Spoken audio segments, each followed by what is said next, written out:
Mga senyales na isa kang introvert. Una, ayaw mo sa gulo at maingay na paligid. Pangalawa, hindi ka madalas lumalabas ng bahay. Saka ka lang lalabas kung may importante kang gagawin o pupuntahan. Pangatlo, gusto mo laging mapag-isa at ayaw mo nang may mga istorbo. Pang-apat, kaya mong makipag-socialize pero may limitasyon.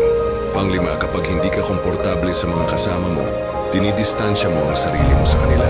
Pang-anim, minsan naman nagiging maingay ka kapag ka-vibes mo ang mga kasama mo.